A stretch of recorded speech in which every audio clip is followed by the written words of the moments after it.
30 years, the North American Roller Hockey Championships have been providing the premier roller hockey tournaments in the sport. Thousands of teams from all over the world have competed in hundreds of events over the last 3 decades. The NARCh podcast showcases the great players, coaches, manufacturers, and rink owners that make the North American Roller Hockey Championships what it is today. We hope you enjoy the podcast and look forward to seeing you at a NARCh tournament very soon. And now to our host and the president of the North American Roller Hockey Championships, Daryn Goodwin. This is Daryn Goodwin, NARCh president, bringing you the second podcast ever for this format. We're excited about today. The first one was well received. We appreciate the positive feedback.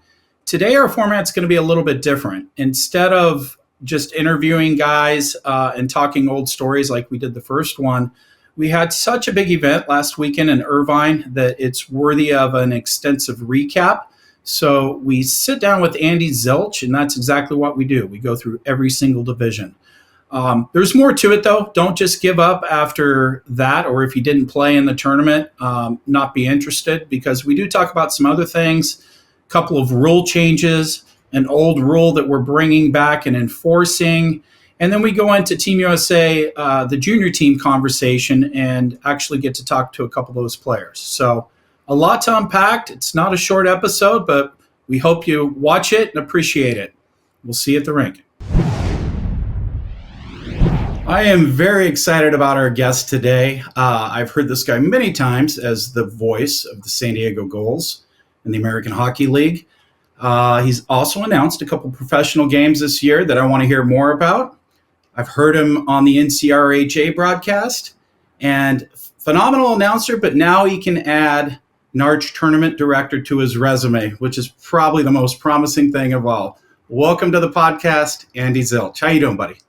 Hey, good. Thanks a lot. I just added it actually yesterday. A lot of hard work. We'll get into it, but a really good experience and really fun to get back in the roller hockey universe. Well, it's not your first time at NARCh. I know that you helped Lifetime Media way back in the day, back when they did videos, and you actually did play-by-play to go with those videos, which, in my opinion, it was ahead of its time. I wish we still had that feature to offer, but I think Lifetime's moved on to bigger and better things. But tell me about your early NARCh experiences and what you remember. Yeah, it was what you spoke about, and I remember being a part of the camera crew.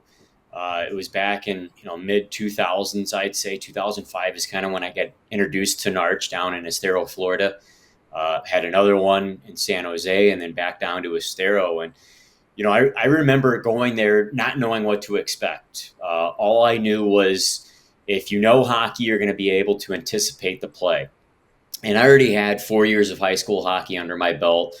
I was just moving into collegiate hockey. So, from a roller hockey experience, I knew it was about puck possession. There's going to be a lot of reversals back in the own side of the floor and dictating what could, unfold on a play. So for my first NARCh experience, it was wild to see all these teams from all over the place. It was so much fun. And the camaraderie too that the roller hockey world has, coming back here to NARCh for the first time for the regionals just last weekend was fantastic. I saw some faces I haven't seen in a very long time. And then like you spoke about with the NCRHA, it was good to go back there and see faces I haven't seen for 15 years. It's such a tight-knit group. And then, yourself included, Daryn, you and I spoke about a month ago to talk about NARCh and, some opportunities for me to jump in and help out. And it was good to see you again, too. It's really fun to get together with all these people again. Well, we threw you into the fire this weekend. What people don't know about this event, I mean, it's a sprint. The NARCh Finals are kind of a marathon. This particular event is honestly the hardest event we do all year because it's so condensed. We're using 5 rinks almost the whole time, cramming in 294 games. I mean, think about it this way. At the NARCh Finals, over the whole period of the 12 days, we have 32 championships. We had 25 championships in one day on that Sunday. And you were a trooper, announcing on one rink, running to the other rink, handing out awards on the other rink.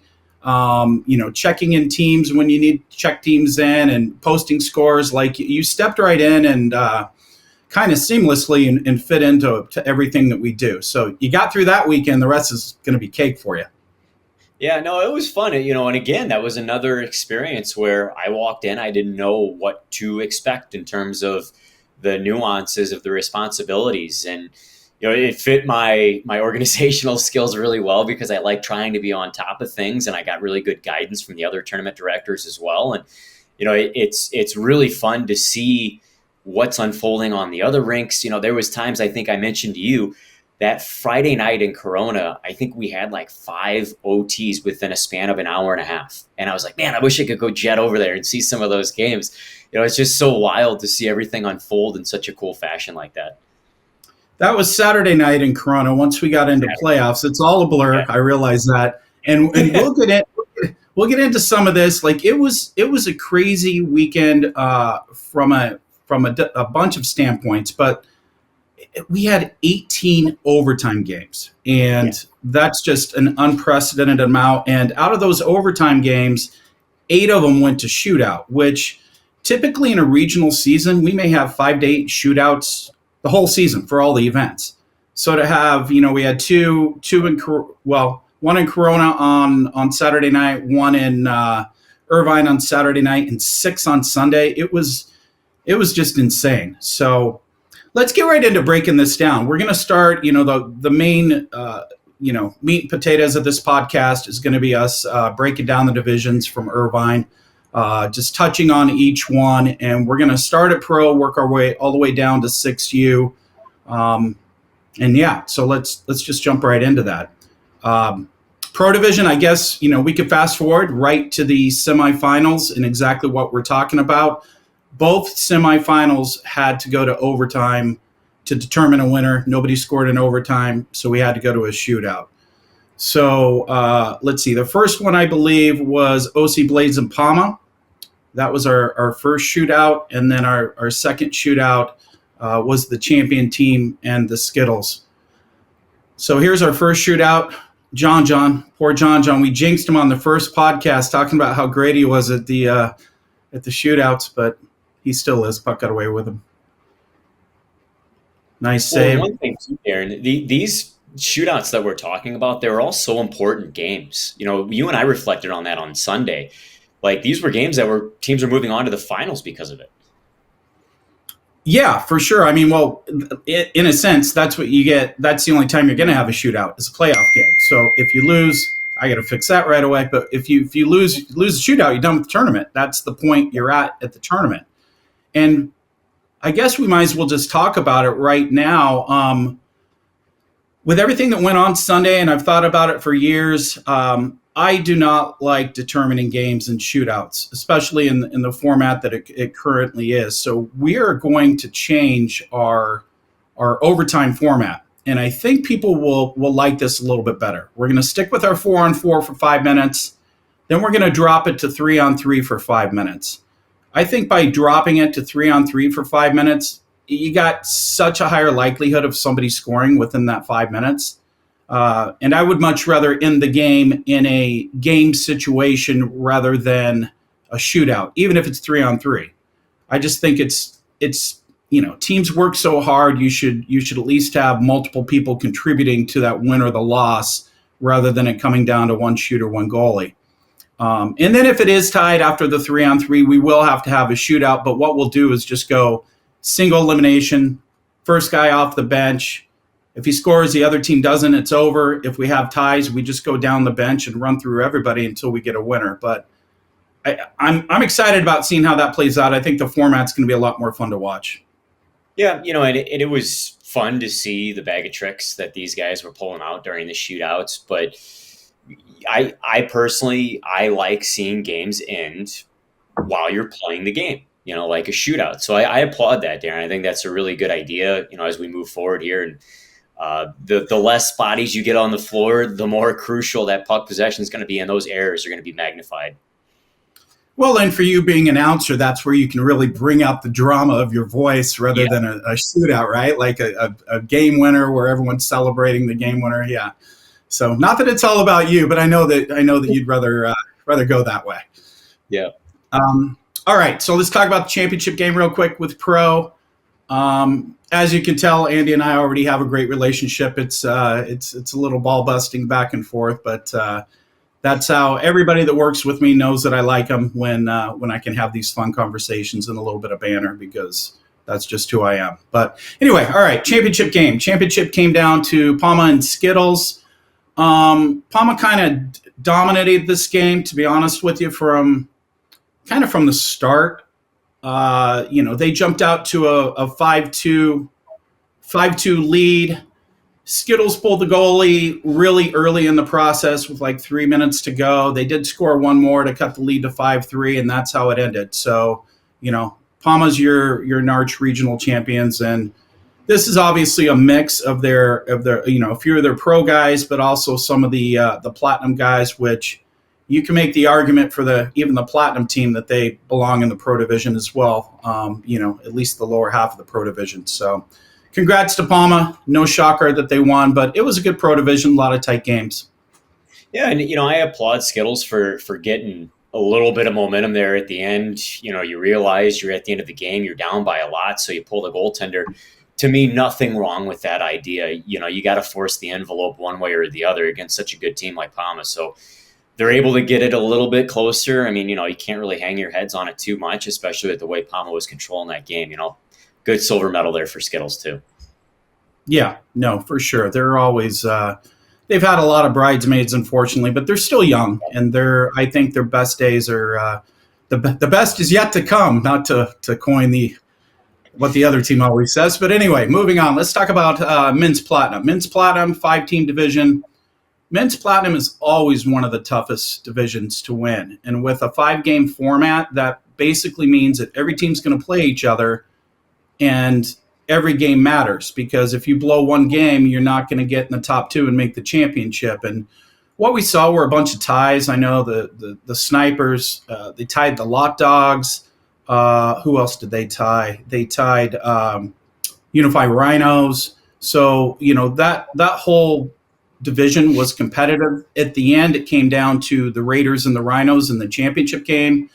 And for the division being so tight, to be honest, I didn't watch this game from start to finish, but when I looked over, Raiders had complete control. So they had another first place to their illustrious list of championships at NARCH. So good job, Raiders. That game was buzzing too. I didn't watch the entirety of it, but I was able to peek over, and there was a lot of good speed on the floor. For men's platinum, of course, you're going to expect that, but I really liked how the tempo was of that game. And I also, honestly, throughout the entire pool play, too, for those two teams, I thought the Rhinos and the Raiders, they did a really good job of managing their workload and exploding when necessary. So, again, that's why they're the two teams that made it to the finals. Yeah, and they're playing platinum. A lot of good hockey players.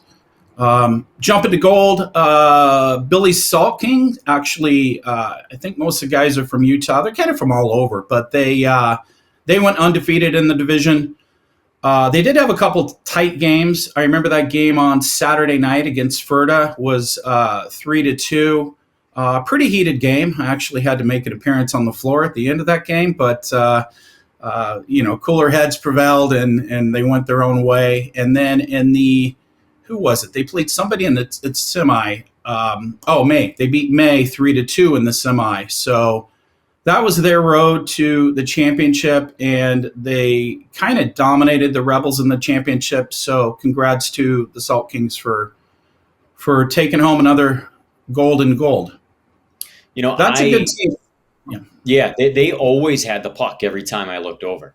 Always. And it was an easy team to recognize because of the jerseys that you can see with the championship photo that they had.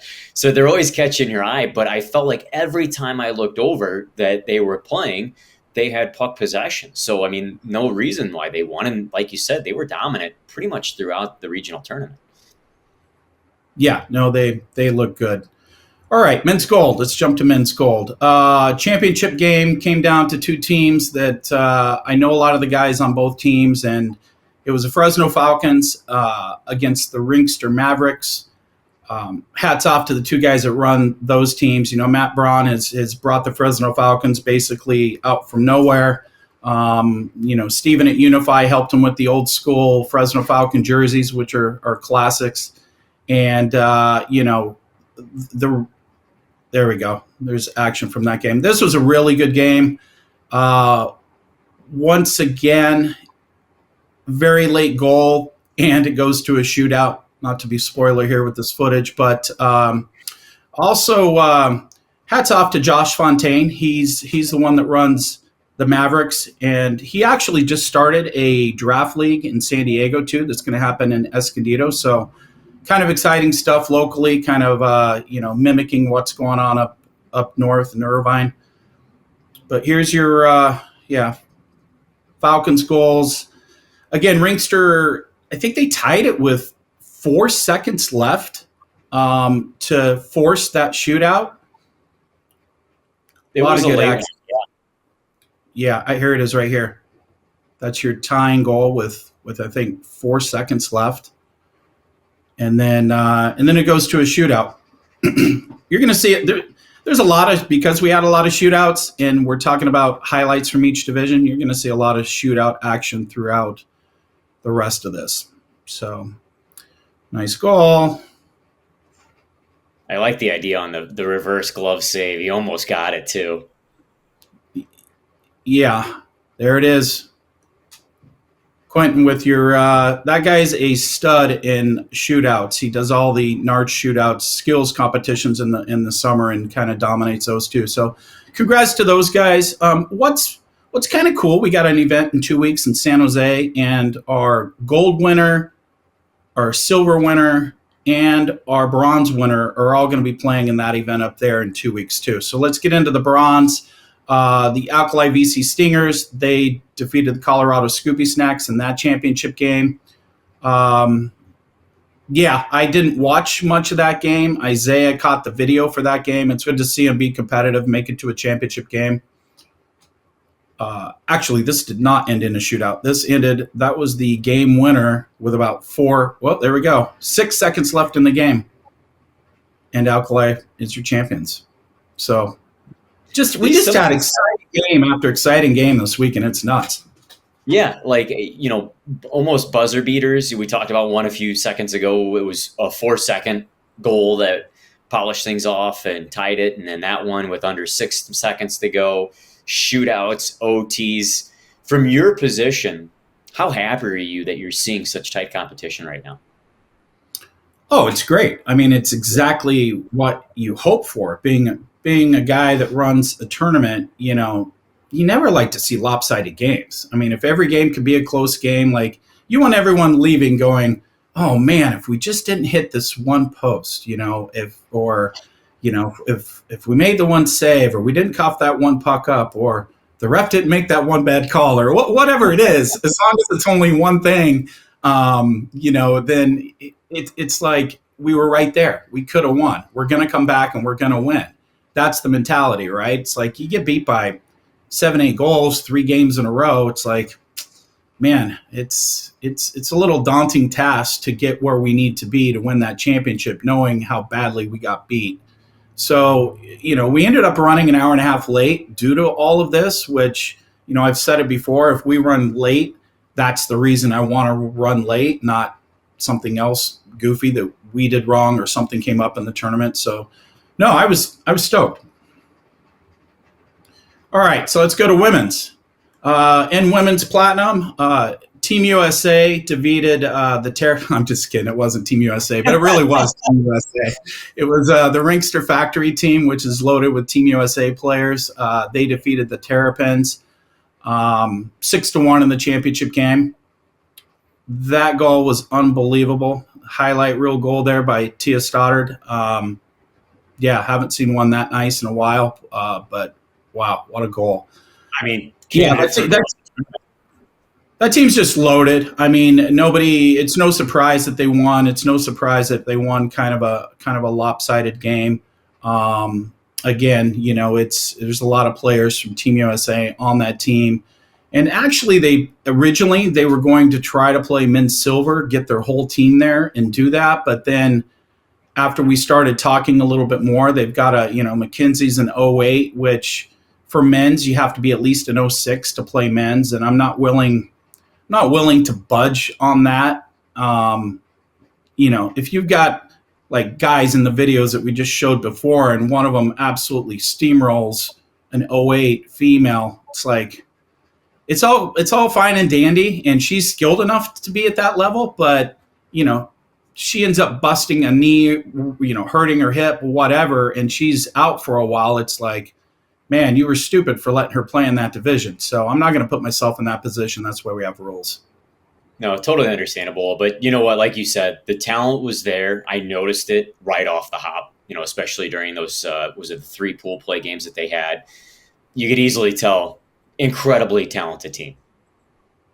Yeah, for sure. Okay, well, let's go on to women's gold. Women's gold, 2 young teams. It was Haichu and the Palma Beta Golden Knights. A lot of these girls, some are 14, 15 on up, some are 18, 19. A couple veterans on the team too for Palma, but Palma beat Haichu in the prelims, and then, like the saying goes, it's always hard to beat a team twice.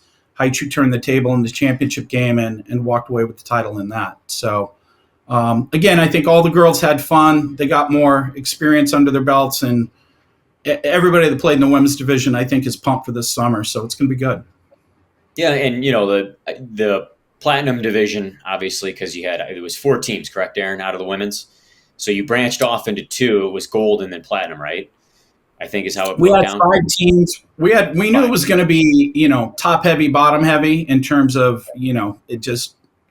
whoever was going to play the Ringster team was probably going to have a struggle. The Terrapins are an up and coming, women's pro team. They've got some players that can definitely play at that level. So they were kind of like, bring it on. We want to see what we've got here. So that fit their bill. And then in the other championship game was a great game and a competitive one. So there were 5 teams. The team that, round robin format, and the team that didn't win a game was the one that left out of the championship games. All right, Andy. Well, the 18U division was one of my favorite to watch. Had a lot of applications in for Team USA. A lot of kids playing that were hoping to make the team. We had that ID skate Thursday morning, and I loved watching these games play out. Get to see the kids. I say kids. Get to see the young men. Just a little bit more than I typically would have, and I watched them very closely. So I really watched this division a lot, and I was entertained. Both semifinals end up going to overtime. In the one semifinal with the Rockets and the Renegades, it was on one rink as the other game was just getting ready to start. Rockets pulled that out against the Renegades 4-3, so they would advance to the final. And then in the other semifinal, it was honestly one of the moments of the weekend for me. If I'm honest, it was Outcast 07s playing the Warriors, and such a tight game. Outcast 07 they were up by 1 goal. They would have been up by 2 if they scored that goal right there. So huge moment, huge save. Play goes the other way. Goal is scored to tie the game. Like, that was your TSN turning point of the weekend from this tournament, if we're going to go. And there's so many plays like that we've seen. I don't know if you want to keep going with the highlights, but, that's hockey. But there was so many big momentum swings because of saves I felt over the 2 days that I watched these games. Like, just great goaltending, and then teams were able to rebound up the floor. Yeah. So, again, another one of the shootouts we're talking about. This is the semifinal. Whoever wins this goes to the championship. Kat Reyes stood on her head with that save and through the shootout. So she advanced. She helped advance her team to the finals, and they would face the Rockets in the championship game. Championship game didn't disappoint. Either team could have won. Both goalies played well. Once again, end of a game determined it. I think the game-winning score came with about, it was between 20 to 30 seconds left in the game. And it was Brendan Serbu who ended up scoring the game winner. Here's some action from that game. So chances at both ends. we're watching quite a bit of the action, but here we go. Let's see if this is part of it.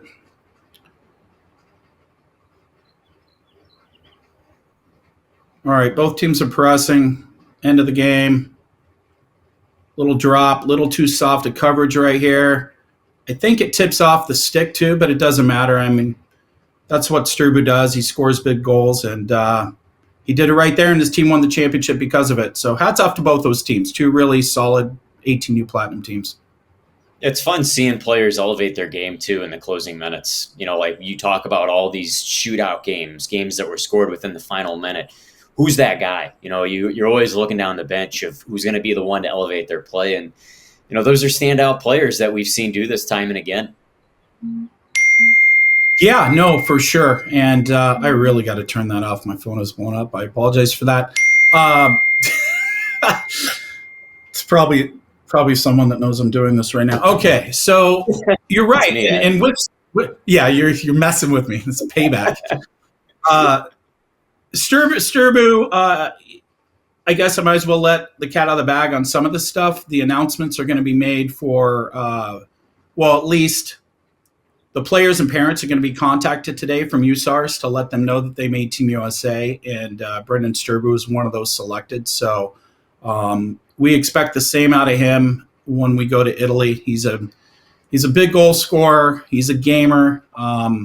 I would say if there's a weakness to his game, he needs to work on the defensive side of the puck a little bit. But we expect him to score some big goals on that team. So I'm excited to have him be part of that.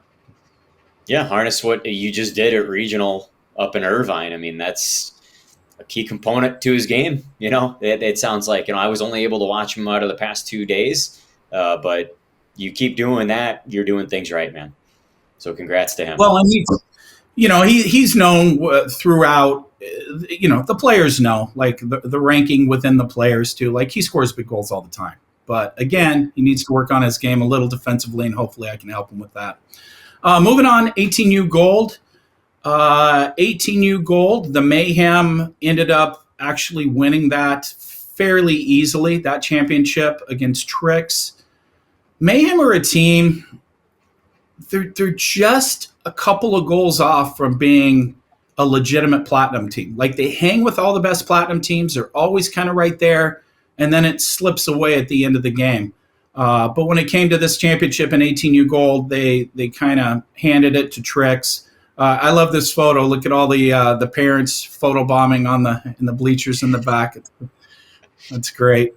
But no, there are no slouches. They're probably just a sniper or two away from being able to compete with those very best teams. So hats off to the Mayhem for winning their 18U Gold title. All right, keep going. 16U. Next up, Connex Outcast, OC Blades, championship game. Outcast played 16s and 18s. Very, very solid team, top to bottom. They don't have a weakness on their team. No surprise that they ended up winning the platinum title here. Yeah, they're super, super strong. Can you go to that footage, Stevie, of that championship game? Here we are. Quite a few penalties, power plays in this game. A lot of, I want to say there were like 3 or 4 power play goals. Nice play there, the drop pass. But in the end, the Outcast 07s, like I said, they're going to be really tough to beat at the NARCh Finals. That was a nice snipe. They're going to get Jackson covered too, who plays for him in the summer, which is only going to make him even stronger. But they're legit. So yeah, that was a team, Aaron. That was a team that I was told to look out for. You know, when looking at ranks, one of the tournament directors said, "Hey, check out this team because they're the real deal." And no surprise that they're doing what they're doing at this age level too. Well, there's a kid on that team, Brandon Grzezinski. He really makes them go. Like he's a defenseman, hard to get around, carries a puck up, sets up plays, but he's their big goal scorer too. He's their go-to guy. I would say, not to, Nick may be mad at me for saying this, Nick Boyarski, who coaches a team, but I feel like if you can stop Brandon, that's going to give you your best chance to beat that Outcast 07 teams. I think I saw him, and in my opinion, the best part about him is he dictates the pace of play. if I'm remembering him correctly. And I think he is the one who I thought was the standout for that team.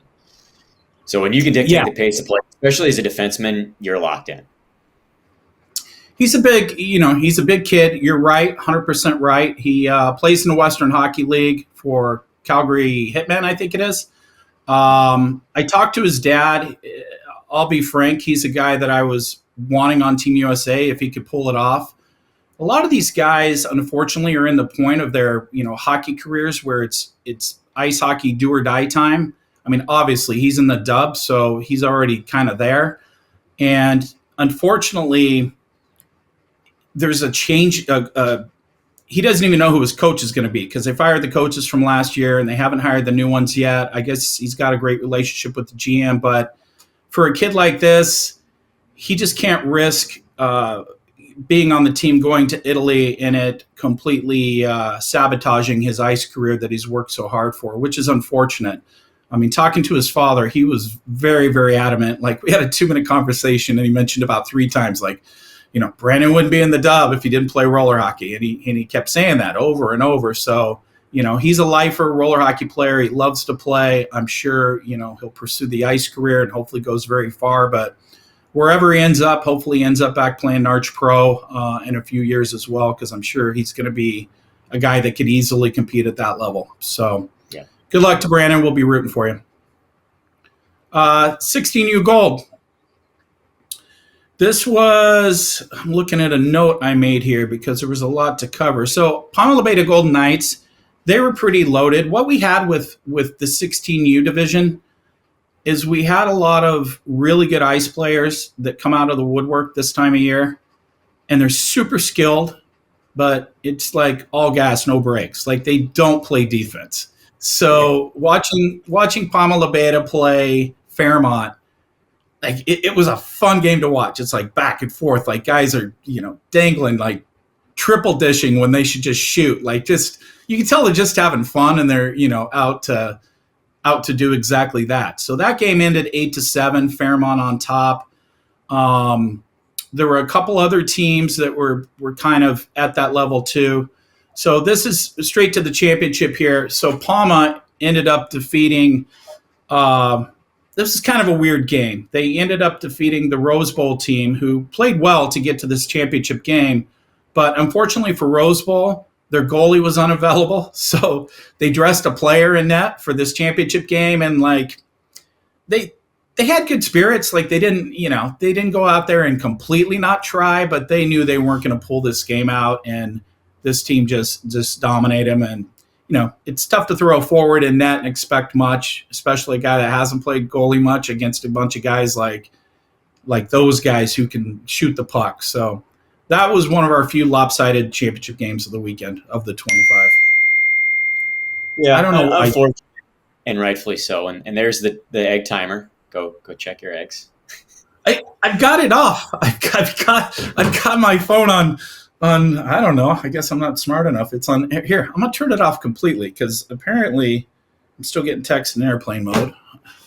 Anyway, go ahead. Well, no, it's just it's unfortunate, but to backdate a little bit, you were talking about the run and gun game.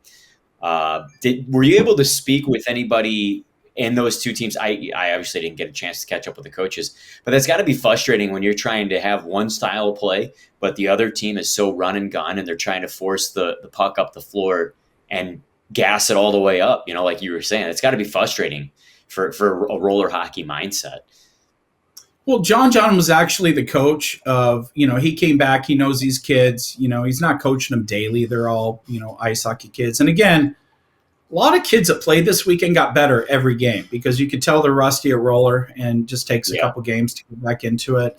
And this was one of the first games that both of those teams played. But I mean, I think John knows what he gets with those guys. It's like they're out having fun, and both teams were the same. Like, there was no defense.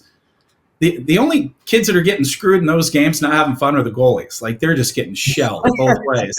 So, it's hats off to both goalies, and they both made huge saves too. So even in an 8-7 game, both goalies stood on their head. So that tells you how much action was going on just end to end with no defense. So yeah. All right, so where are we at here? 16U gold we just covered, 16U silver. Oh yeah, this is No Anchovies. No Anchovies defeated the OC Blades in that 16U silver. In a lot of these games, there's so much going on with 3 championships at one time, so we're just kind of jumping around. I try to catch the closest game. If I look up, scores 7-2 in one game and it scores 1-1 in another game, and there's about the same amount of time left, I just kind of gravitate towards that 1-1 game because I want to see a close game. But Anchovies, new team from, not a lot of the kids have played NARCh before, but not as this particular team. So they came, nice kids, good families, and they won that division. So hats off to those guys. There you go. No Anchovies. Funny, the back of their names, they all had like different pizza saying too, like, I don't know, jalapeno, I noticed mushroom.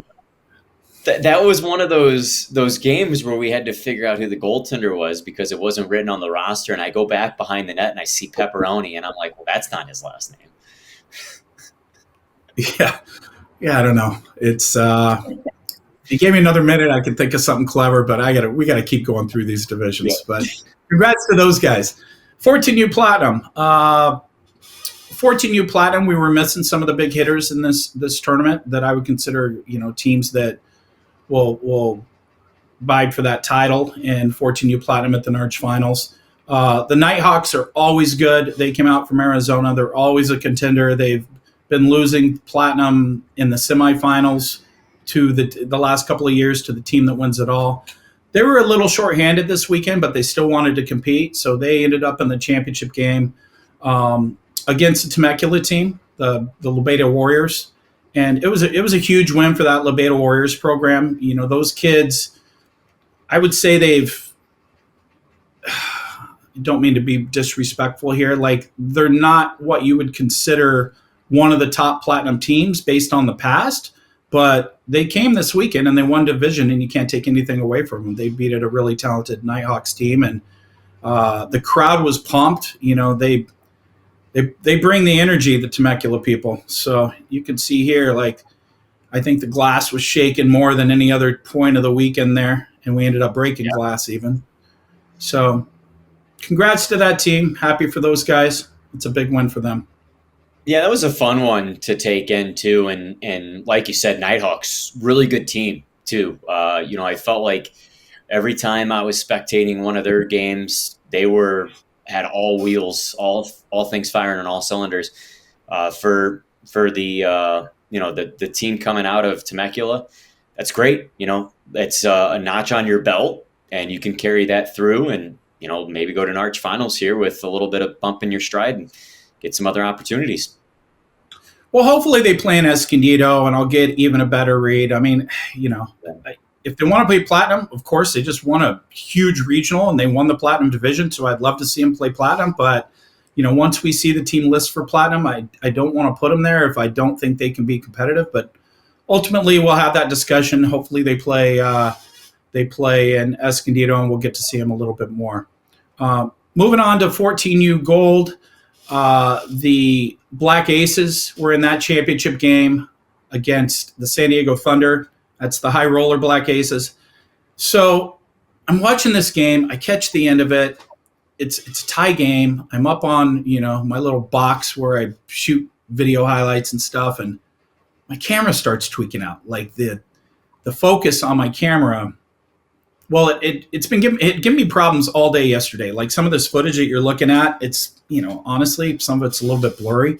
So I don't know if I need a new camera body or a lens, but I need to get that sorted out real quick. The point of it is I missed that.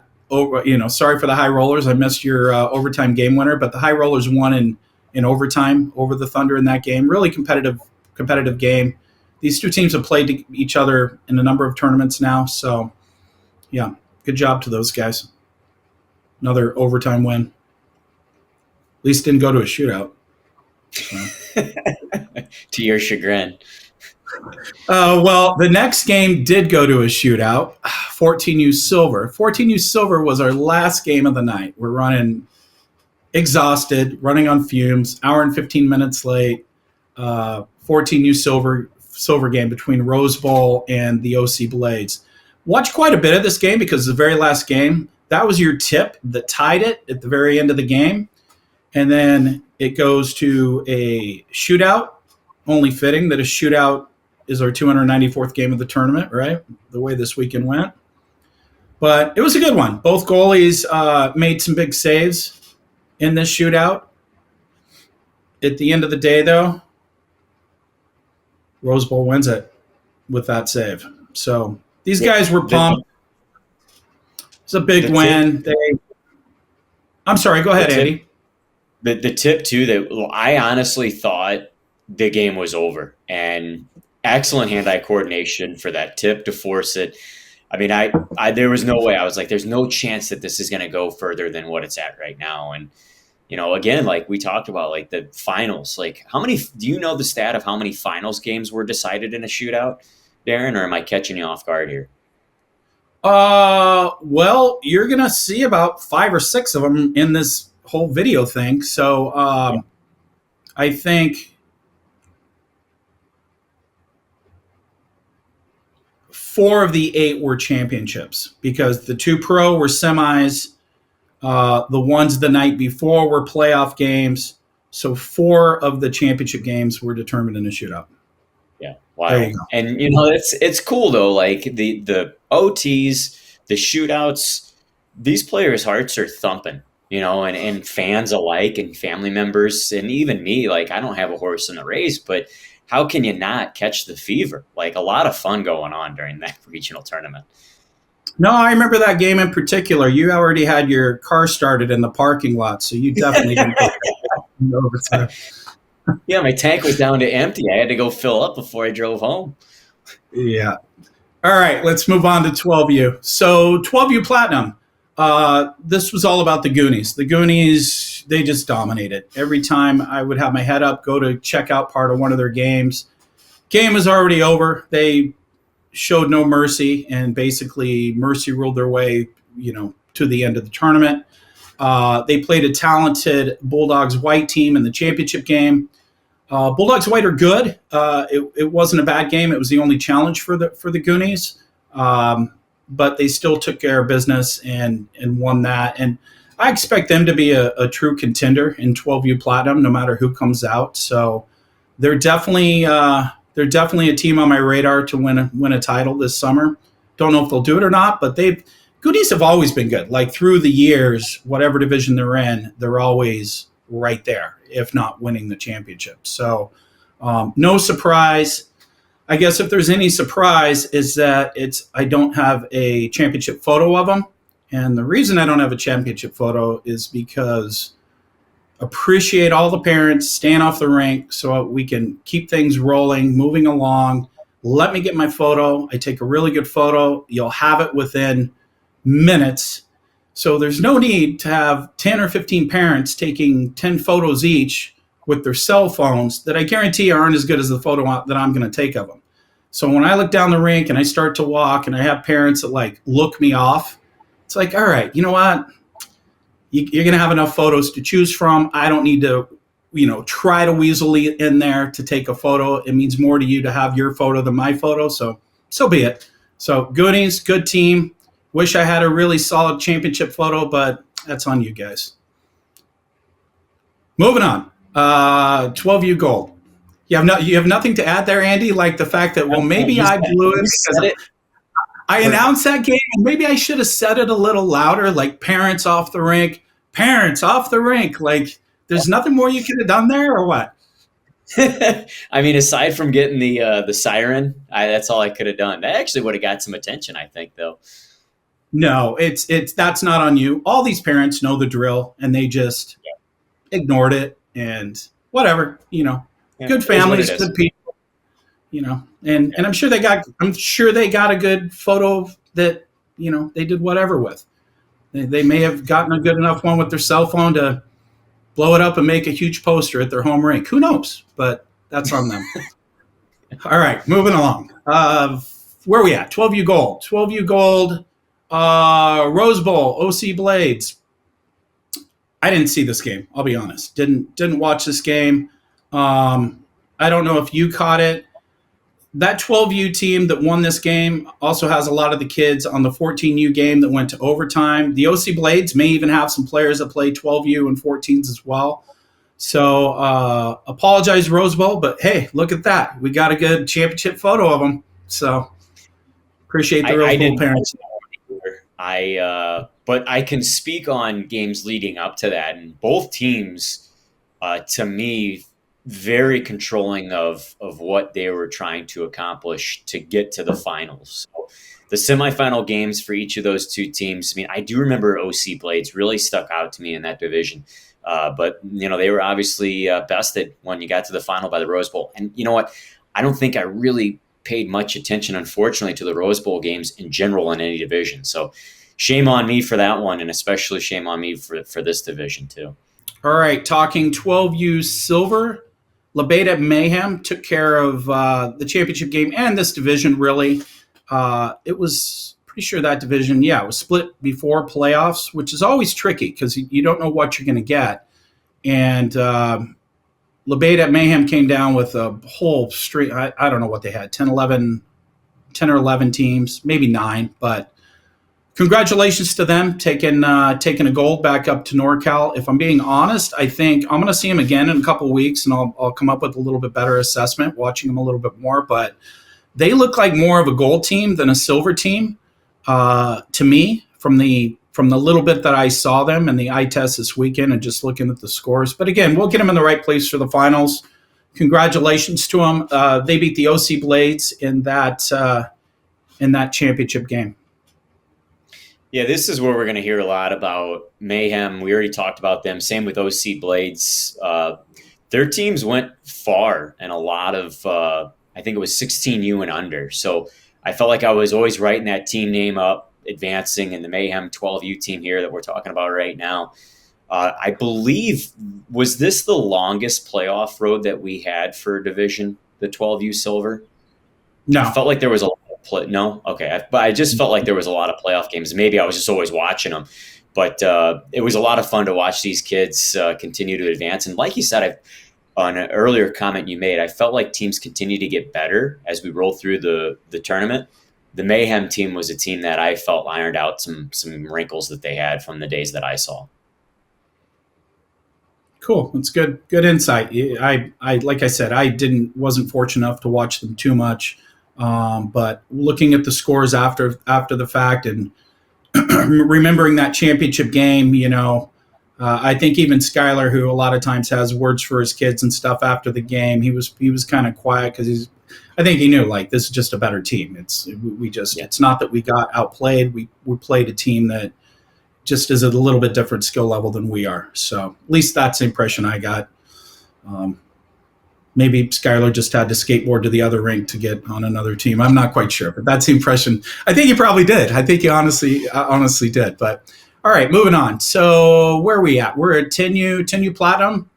OC Blades, black, Bulldogs, blue. These two teams battle. Like I feel like I've seen these group of kids in championship games for years and years, although that can't be true because they're only 10U. I know they played each other in Corona. OC Blades came out on top in the Corona championships by a couple of goals. And then here's your picture from this weekend. They came out on top again by a couple of goals. But if you're watching the game, like, the game's back and forth, it's high intensity. Either team has a legitimate shot to win. But the OC Blades are the one that keeps coming out on top of this matchup with the Bulldogs blue. Yeah, I can't really comment too much about this one. I wasn't able to catch much of the game, but still, like, this age bracket, I think this was a really fun one to keep an eye out on. And I felt like, too, as we continue to get younger and younger, I'm more impressed with some of the skill level from these kids. Like, I really have a lot of respect for their work ethic. I mean, when I was 10, no chance was I putting in this type of work to get talented like these kids are. Good for them. It's a well-earned tournament win for them and for each of the teams that advanced to the final. Well, it's funny you bring that up. I watched that particular game. I think I was taking more photos and videos that game, but both teams are every OC Blade and Bulldog team is well coached. That's one thing you can say about both programs. Like they have legitimate practices every week.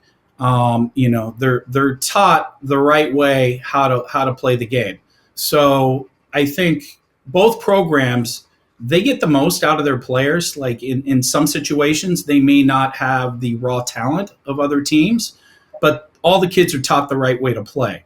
That particular game, I remember watching the OC Blades. They're in the neutral zone, and instead of forcing the puck into the zone, they, guys without the puck, they keep circling back and drop pass and circling back and almost like waiting for that opening to attack the zone. So hats off to Ben with the Bulldogs and his whole program of coaches, and and Skylar and all his guys. Both of those programs do a really, really good job of coaching kids. So just figured that was worth throwing in there. Moving on, 10U Gold. I think we're on now. 10U Gold. Guess what we've got? Another overtime, another shootout. This time between Dangle Dojo and Lebedo Warriors in the 10U Gold. Here we go.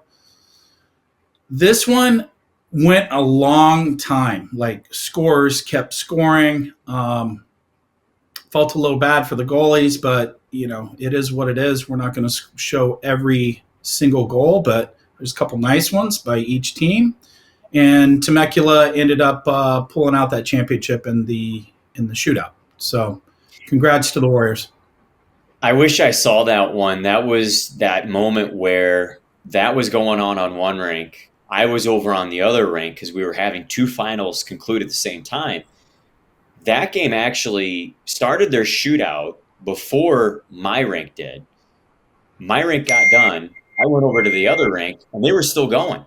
And Daryn, I thought you paused it so we could not have two shootouts going at the same time. So I asked one of the tournament directors, I go, what happened? He goes, we've been going this whole time. I was like, oh, man, what a game to miss. I wish I would have been able to take that in.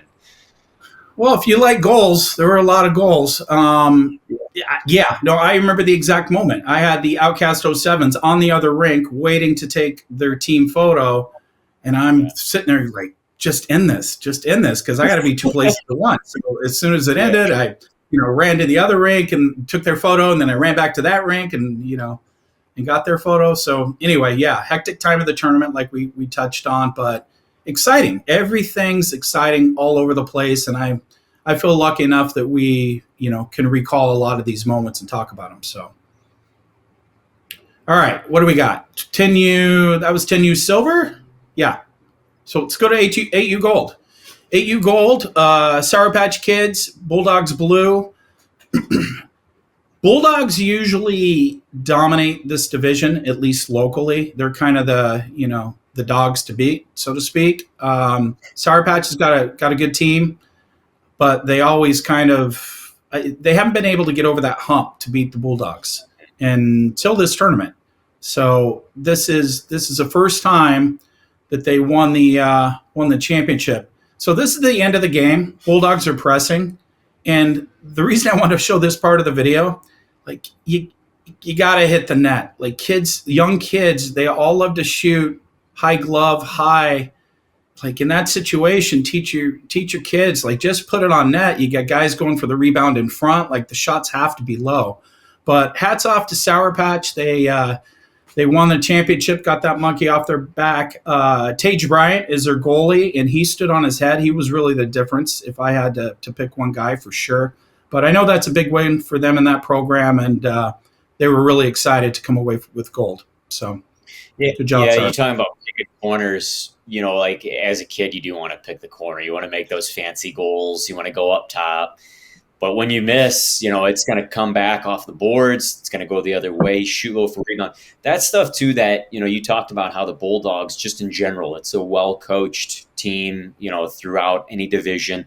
Stuff that'll be addressed moving forward here as we go through the summer. But Sour Patch Kids, great job on the win. In my opinion, the best jerseys. And a lot because a lot of the shoulders are different, too. I hate going off topic, off the play, but I like to add this little nuance.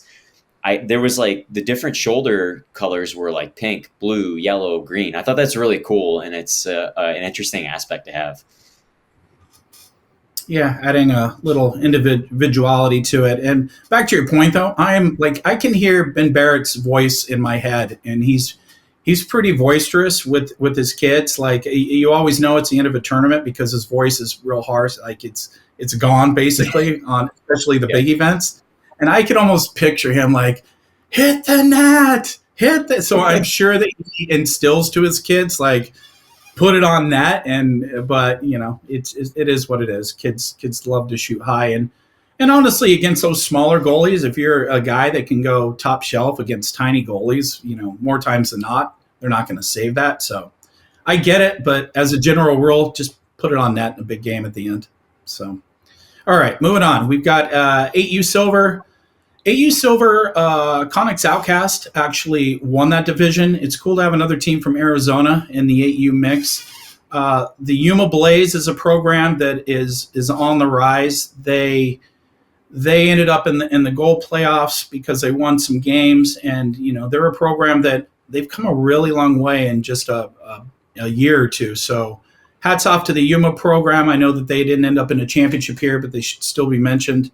Also, the another group that improved is that group from Mexico City. I'm sure I'm going to butcher it. Well, they only had. I'm sorry. Go ahead. They were good. I couldn't pronounce their name either to save my life, but they were good. Oh. I was surprised at how talented they were. Alabrijes? I don't know. God, I'm gonna get made fun of for that. Yeah, there you go. Let's stick with that. But they only came with 6 kids. They came with 6 kids. They actually played in the Escondido Regional last year, and just one of those things. I know they're brand new kids. They came to Escondido. They got completely mopped up. And when that happens, and it happens a lot, it's like, all right, well, I'll never see these teams again at NARCh, or they're going to go back. They're going to work hard, and they now know what this is about, and they're going to come back bigger and stronger. And that's exactly what happened. They came, they have some really talented players. They only were 6 deep. I think if they had 8 or 10, it would have made a difference. But hats off to the Outcasts for winning that gold championship, and we'll move on here. I'm sorry. That was 8U Silver, not 8U Gold. We already talked about gold. Sour Patch won the gold. Moving on, 6U, last one. 3-team division. The best game was probably the semifinal game against Sour Patch and the Ninjas. The Ninjas, I think, won that 6-5. Really competitive game. The winner would have to play the Bulldogs. Bulldogs they're just better. Bulldogs are built different this age, but what a goal, what a celly by a little ninja. So I'm sure he'll be hyped to see that video. Bulldogs are just deep. Again, not to pump Ben's tires too much, although he deserves it.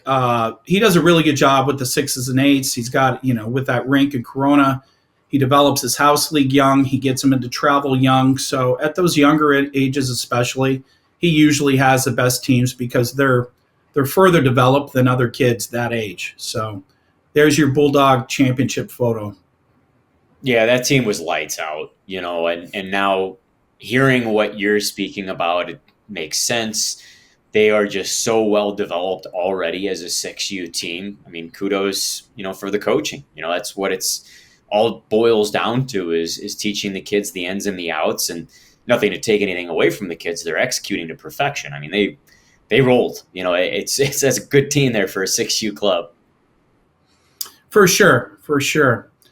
All right. Well, we got through the recap. If you're watching this, don't get used to an extensive recap for every single regional. We'll definitely try to touch on regionals, and we'll probably do a recap similar to this for the NARCH finals. But we figured this event, it's a special event. It's a huge event. We wanted to put the time and energy into it. So if you liked what we did with the recap, let us know that.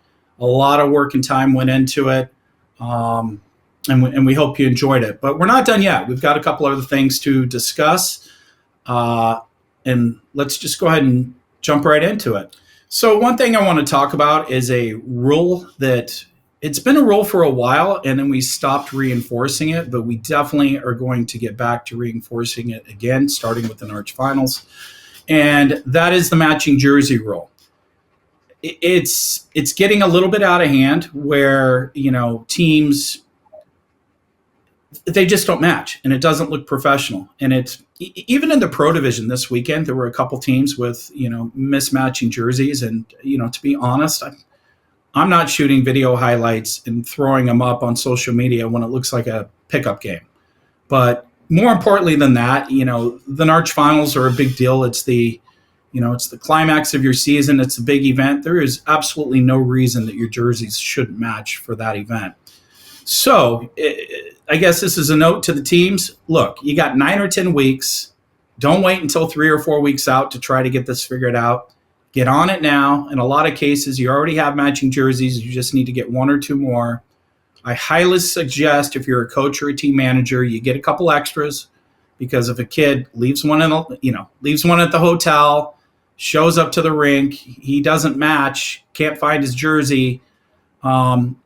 I would hate for this to be the difference of winning and losing a game, but we're going to start your team shorthanded. And it's the only thing that I can think of that we can do to reinforce the need to have matching jerseys. Andy, you think that's too severe of a rule, or you think like it shouldn't even have to be said, or what's your thinking of that? No, it's fair. It's got to be said. You take pride in your product, and as a player, you should take pride in your team as well.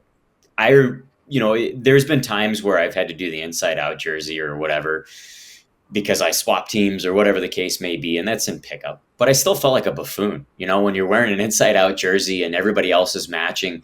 That kind of has a little disgrunt on you. So just try to come prepared, come matched, and you hit the nail right on the head too. Get some extras, because people are going to forget. They're going to leave it behind. I came up from, Yuma, and my jersey's back with my other bag. So I'm here at finals, and now I don't have a matching sweater. So like you said, get some extras as a coach. I thought you just turned that jersey out to hide the 99 that you usually wear with the better. The 69. Okay. But anyway, seriously, look, like I said, you got 9 or 10 weeks. Turnaround is usually 4 to 6 weeks. Steven with Unify does a great job. I would say he's definitely one of the most dependable ones. What everybody needs to realize, like, all these jerseys are made overseas, Pakistan, China, like all of them. So the relationship that you have with whoever you have that's getting the jersey taken care of, what's more important is their relationship with their manufacturer. And a lot of them are really good. But even these days, like, you can't count on shipping. My shipping, when I ship stuff, I feel like post-COVID, it takes 2 weeks for someone to get a letter when they're in Orange County. Like, you can't rely on anything shipping-wise to be 100% on time. So get ahead of it now. Get the right number of jerseys. Make sure your goalie gets the right size jersey. Come to NARCh looking sharp, and then we won't have any issues, and hopefully we don't have to have that tough conversation of why your team's starting shorthanded. But if you do show up like that, that's what's going to happen. So avoid it. That's it, I guess, on that. Maven also does a good job with jerseys too. So if you're not going to go with Steven with Unify, go with Maven. But again, don't call these guys mid-June or the first week of June and say, hey, we got to get matching jerseys. Can you help us? Because they're going to want to try to help you. But if they don't show up, your excuse to me is not going to be, well, we ordered jerseys, but they just didn't get here on time. Like, that's just a bad excuse. Get them now. Yeah. Have them in your hand before July 1st. So I guess I've beat that to death, but it's very important, and we are going to follow up on that rule. So look like a team. Look better, play better. Moving on. I just want to talk a little bit about Team USA, the junior team that I'll be coaching, and with the assistant coaches, Dan Maxwell and Anthony Violante. The last few months, we put a lot of time and energy into this team, into spreading the word to get the best players. And we were really excited with the fact that we had over 65 players apply for the team. And we're really, really excited about the team that we picked. Again, players are going to be notified probably before this podcast comes out. We had the ID skate in California, but we put a lot of time and energy and a lot of conversations talking to people from around the country.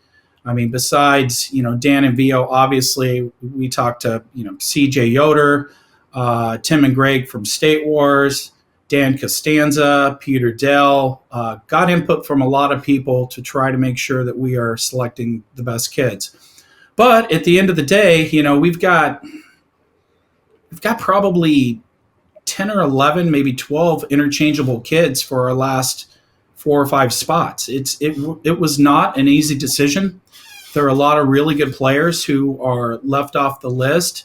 I'm sure some people are going to be disappointed, which breaks my heart a little bit. But it's also a good problem for us to have, because we know that a lot of really, really good players applied for this team, and we have to make tough decisions, which is exactly how it should be to pick a Team USA. In conjunction with that, how much does this player could work well with this player go into that factor? Or is that even a conversation that's had? Are you just trying to pick the cream of the crop, or is there certain styles that you're looking for? 100%. It's part of it. And that's where I think conversations with Vio and Dan, I mean, we've spent hours on the phone kind of like, all right, well, in this situation, what do you think? Like, who's better, him or him? What if he's playing with him? Like, chemistry is obviously a huge part of this. At the end of the day, I think that we've got a team that I am super excited about. If we go over there and don't win it, of course, you can say, well, he should have picked this guy, he should have picked that guy. Hopefully we're not in that situation. I feel like our team starts with defense first. I think we're going to be a very, very tough team to score goals against. And we've got some guys with some magic hands too that should be able to put the puck in the net. Overall, there's not a weakness to the team we selected, and we're very excited about it. Having said that, we're going to, if we were playing the World Championships on a North American rink, full size NARCh type setting, big nets, I don't think there would be a question of us being able to completely dominate. I think we have a skilled team that's really used to the game on our rink. Having said that, we're going and we're playing on small nets. So some of those guys that are used to, hitting post in on the far side, well, guess what? The post is now moved in, 6 inches. So those shots that usually go post in are going to go wide and end up a breakout for the other team. Also, a lot of the teams we play, I know we're going to play a tight box. And a tight box is, a lot of these guys, they're used to skating, they're used to run and gun, they're used to using their skill set to be the difference in the game. So for them to have the patience to, work as a team to penetrate these tight boxes to win games, it's going to be frustrating, but hopefully we come up with a game plan to be able to execute and score a bunch of goals. And I think it'll be very important for us to score goals first, because it will open up the game where other teams are then going to have to kind of play the style of game that we're used to playing. And from there, I think we should be able to do very well. So, the team didn't even win this 2 years ago. Taipei won the tournament. I expect them to be strong. Canada, obviously, I don't know who they're bringing, but you can never sleep on Canada. They've got so many talented players up there. And then, there's some other countries as well that should be in the mix. So I'm excited for the opportunity. I'm excited for the kids. And, yeah, it's going to be great. You talk about playing a tight box, but in terms of smaller nets, does that change anything for the offensive attack? Are you trying to not get rushes? Are you trying to get things more set up offensively? How are you managing that? I think we're going to have some practices. We're going to have to play it out a little bit. I'm going to have to stress to guys like, look, it's not, you don't have to snipe on your shot. We ultimately, if we could kind of generate a lot of backdoor goals, that's going to help.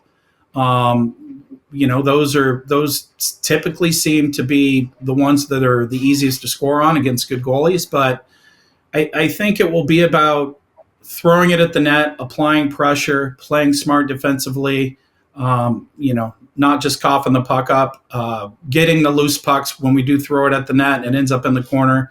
Those are all factors that are going to go into us having success. But I'm excited. I know the kids are excited, although most of them don't even know they're on the team yet, which leads me into what we're going to do right now.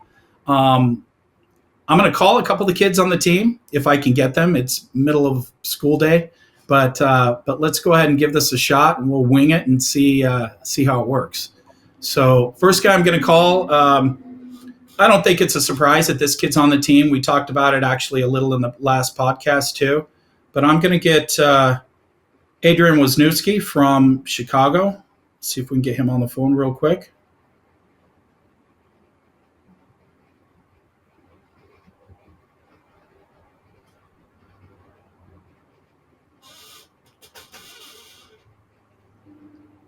Whoops. I'm FaceTiming him. I don't want to FaceTime him. Geez, you would think I'd be better with technology, huh? Here we go. Let's see if you guys can hear that. Hello? Adrian, Daryn Goodwin. Hey, how are you, Daryn? Yeah, doing well. How about yourself? Good. Good. Am I catching you at a bad time? Are you all right? No, I'm good. Okay. Well, I don't think this is much of a surprise, but I wanted to personally congratulate you for making Team USA. Oh, thank you. I really appreciate it. I'm excited for you, man. I mean, I think you're going to be one of the leaders on this team, and I think you're going to be really, really happy with the guys that are I surrounded you with. It's going to be a really solid team that play a similar style. So I'm pumped for you. Yeah, I'm sure excited. Have you been to Europe before? My family goes to Poland every couple of years, but I've never been to Italy, so I haven't been to Europe in a while. Like 4 years ago, I went. Okay, cool. Are your parents going to go on the trip with you, or are you too early to tell? I'm not sure. We haven't really talked about it yet. Well, you can start talking about it because you've officially made the team, and we're really excited to have you. And there's going to be a lot of paperwork and stuff that you got to get done in the next week or two. And like everybody on the team's got to do this stuff before we can make the official announcement of the team, just to make sure that nobody ends up belling on it. But I'm really, really excited to see you. First at the NARCH FINALs, and then, of course, there. Yeah, that sounds great. I'm super excited, super grateful. Thank you so much. Hey, by the way, one thing we're going to do when you're out here playing 18U, I'm going to try to get the team together. It's the same time as the men's platinum division. So my hope is to get everybody on the team who's should already be here playing 18U to also play as a Team USA, the junior team, in the men's platinum division. I think that'll give us some great experience, build some camaraderie, get a good flow going into the World Championships. What do you think about that? That's a great idea. I'd love to participate in that for sure. Yeah. I'll already be out there for 18, so yeah, for sure. Okay. All right, buddy. Well, you enjoy your weekend. Share the good news with your family. Maybe don't throw it up on social media yet, but congratulations, Adrian. You deserve this. Yeah, of course. Thank you so much. You're welcome, buddy. Bye-bye. All right, so he's stoked. Again, not a shocker that he's on the team. But he's a very humble kid. Just like he's going to fit in perfect. And that's a fun phone call to have too, and like you mentioned, if he's ever been overseas, he hasn't been there in about 4 years, he said, and going over to Italy, that's an unbelievable experience that these kids are getting. No, it's Roccaraso. It's kind of a little sleepy ski village town. I was actually there. I mean, it's funny because it's Europe, right? Like buildings are so old in Europe and everything. But I was there in '96. I played in the World Championships myself there. I remember like taking the train to Rome by myself because the rest of my team that was supposed to go wimped out. So I've got some funny stories about that area. But I'm excited to do this with these boys. And again, it's just it's so tough because we had so many kids apply that we could build 2 teams. And, and I know Tim has said this with the men's teams as well.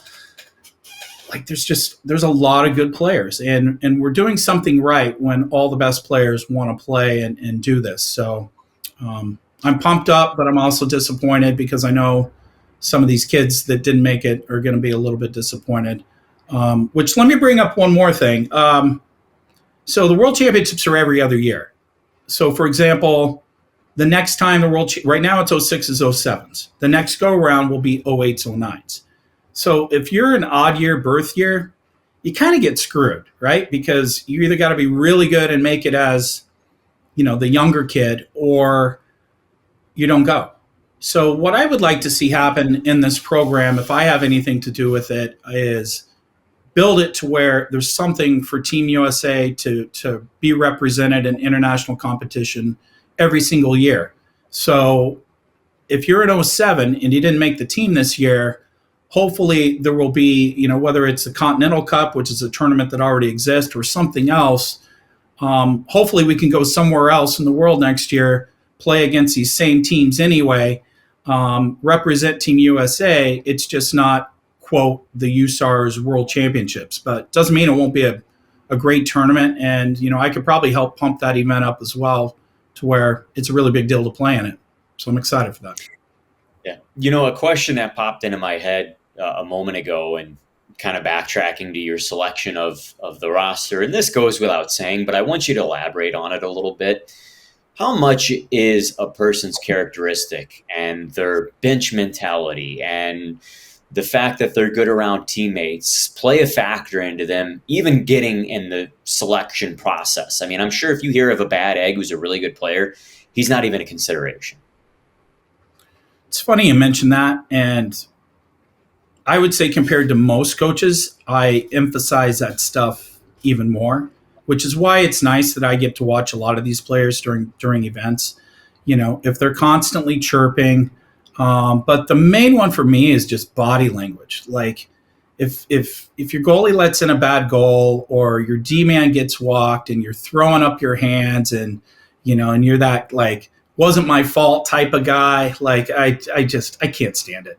I mean, I work with kids in San Diego that are nowhere close to that level, and it's the same thing. Like I get there, I just get on them. I'm like, hey, I don't want to see that. Like you're not, this isn't all about you. You need to have better body language. And so to your point, without getting super long-winded, for me, it's huge.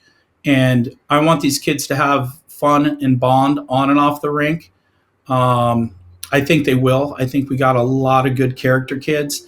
And unfortunately, there are some really good character kids that got left off too, which is why I'm struggling with having to make some of the cuts we had to make, but it's part of the process. Yeah. Okay, well, we'll call one more kid that's going to be on this team. I think he probably thinks he's going to be on the team, but it hasn't been solidified yet, so this will probably be a little bit of a surprise too. Lucas Burgle's his name. He's from Florida. He made the effort. He was on our radar. Everybody who's seen him, who he's played for, had high praise of him. But it's always easier to pick a kid when you see him. And so for him to come out, be part of the ID skate, jump on a team this weekend, it helped solidify his position on the team. So let's see if we can get Lucas on the line here.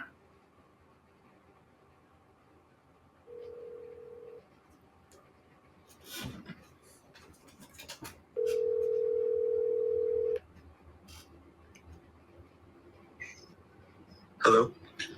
Lucas? Yes, sir. Hey, Daryn Goodwin calling. How are you? Good. How are you doing? Yeah, doing well. You got a couple minutes? Yes, sir. So you were out last weekend, did the ID skate, jumped on that Rocket team. First and foremost, do you have a fun time out here?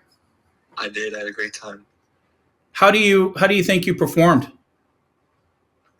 Well, let's take it piece by piece. Like what in the ID skate, what was your thought process through that, and what do you think? My thought process in the ID skate was just to go out there and try and do what I do to help and see how I went up against everyone else there. How do you think you performed in that? I think I did pretty good, I feel. I felt like I won most of the battles that I went up in against other players. Yeah, and then you played during the tournament for the Rockets. It's always got to be a little bit odd jumping on a team with guys you've never played with before, but you seem to get more comfortable every game as that tournament went on. Did you just get to know the guys better, or did you just feel more comfortable in general? Yeah, I felt like I got to know the guys better, and that helped get me more comfortable on the rink for sure. Well, right on. My thought of you, you got better every game. I felt like the championship game that you guys fell short to the Warriors was probably your best game. I don't know if you agree with that, but from watching you, and I watched you a lot, that's kind of what I saw. But bottom line, I won't keep you too long. I love your game. I'm excited for you to be part of this team. I think you're gonna, you're more of a role player on the team, but I think you'll definitely pop in some goals and probably, you play. Even though you're on offense, you are very solid on the defensive side of the puck. So that's one of the things that I think set you apart from some other guys that were in the same boat with possibly making this team. So congratulations for not really having a weakness in your game, and you're going to be a big part of this. So I'm excited to have you. Thank you so much. I'm very excited to be on the team as well. Okay. Well, and hopefully you can get I just told Adrian the same thing. I had a conversation with him as well. Hopefully you'll get out here for 18U Platinum. I know you're from Florida, right? You're from Naples? Yes, sir.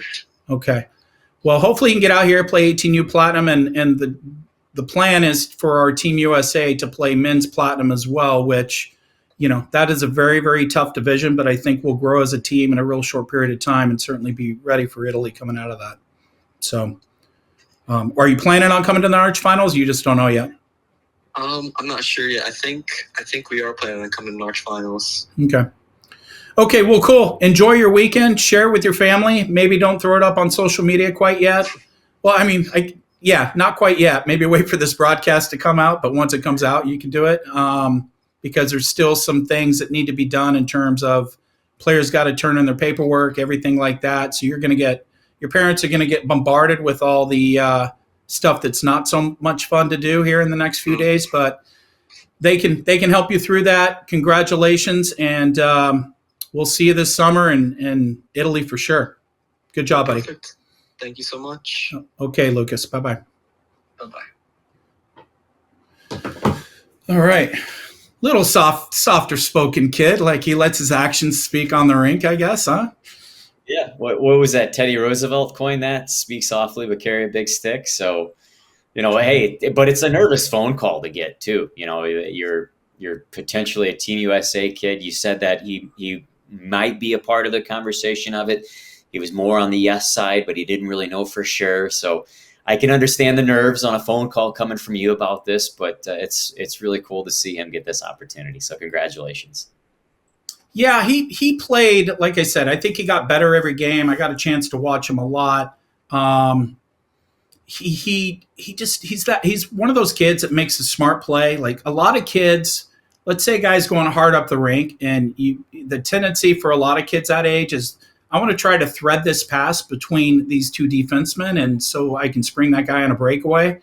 And instead, that's not the high percentage play. The high percentage play is to, throw it to the guy on the left. That's an easy pass to make, and then we take it from there. And so I think his decision making is good, and he is a good battler. He does come out of the puck or the corner with the puck a lot, and he does it without taking penalties. Like, I think he knows how much stick to give, how much body to give, where he's giving enough to win that battle, but not so much that he's taking a penalty for it. So, he's a solid player. I like hearing that about him not forcing plays. That's what separates guys from a Team USA and guys that don't make the team. it's careful decisions. And I know it's tough when the pace of play is at its ultimate high and, the game's on the line and it's 3-3. But as soon as you force something, it hits a shin pad or it's broken up, it's turned back the other way, and there's a scoring chance for the other team.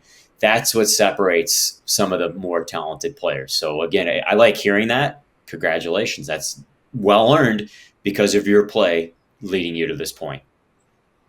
Steven, can you bring up a couple of Burgle's goals from the weekend there?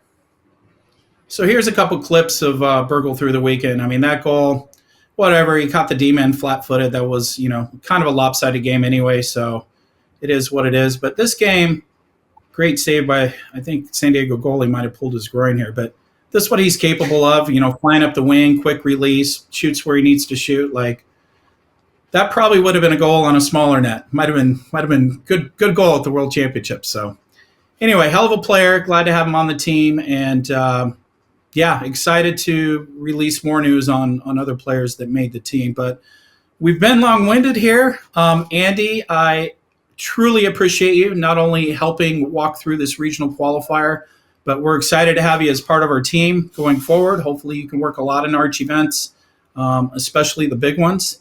And again, what I love about you is I know announcing is your passion. It's what you're best at. But the fact that, you'll check a team in or, jump on the rink and help dry it if it needs to be, like, I feel like that's what makes the NARCh staff a good team is like none of us are above anything. Brett will jump in and score keep if he needs to be. And, I own the company and I'm taking photos. So, we kind of do it all as a unit, and happy to have you be part of that. No, thanks, Daryn. The pleasure's mine as well, too. It's fun to be back in the roller hockey world. It's something that's been missing in my life for 12, 15 years or so. So, you mentioned this as we kickstarted this podcast. I was able to see some of the best collegiate players up in Maine, cross-country trip, made it, had a lot of fun, and don't regret 1 second of it. And same thing working here with NARCh. And, as we move through the summer, it's really fun to see a lot of these faces again and put my best foot forward to help out not only your company, but just the sport in general to keep the motor running here to get the recognition it deserves. So thank you. Well, we appreciate you, and we're going to be right back. We've got a couple closing notes, and we hope you've stuck with us throughout, but a couple other things you need to know, so don't go away. Just a few announcements to leave you with. Hopefully the next episode, we've got some information. We've got a new location that we want to go to. It's a place I've never been that I've always wanted to visit, and we think you'll be excited about this location. Having said that, I'm not talking about Bermuda. I know a lot of people have talked about wanting to go to Bermuda, and that's another one that's still in the mix. We're trying to get that information worked out. If we do that tournament, it's going to be in October. My only hang up is it's a very expensive trip. So if you're interested in Bermuda, let me know that. Let me know you have a team. If we've got enough teams that want to do it, we'll pull the trigger and make it happen. But we need to make sure that, it's one of those things where it's like, oh, it sounds good on paper, but once you start mapping out how much it costs, teams back out. So look into it and give me some input if you want to go to Bermuda. A couple of last notes. Don't forget NARCH Finals team registration deadline for that is June 5th. We're getting registrations every single day. Another note, we do not pencil teams in for that event. So if you send in the registration but you haven't paid for it, that does not lock you into the tournament. To be frank, I look at those and I don't even file them because without money, we just don't put you in. Another thing, make sure you book those host hotel rooms. They are starting to fill up. We've got some great partners with some great rates. They're in high demand that time of year, so don't wait too long to do that. Last but not least, make sure you support the other people doing formats like this to try to grow the sport. Roller Dad News does a great job. Hockey Night Insider, another group that does a great job. Thank you, Stevie, who helps me with this broadcast. He's part of that, so make sure you check them out. And We'll Talk on the East Coast. Great guys that love the sport, so make sure you follow all three of those guys and support what they do because they are truly passion projects for them. They're not crushing it in terms of finance for it, and they do a great job. So Others are doing podcasts too. Support everybody if you can, but those are the ones that I consider myself really good friends with. So we'll see you at the rink.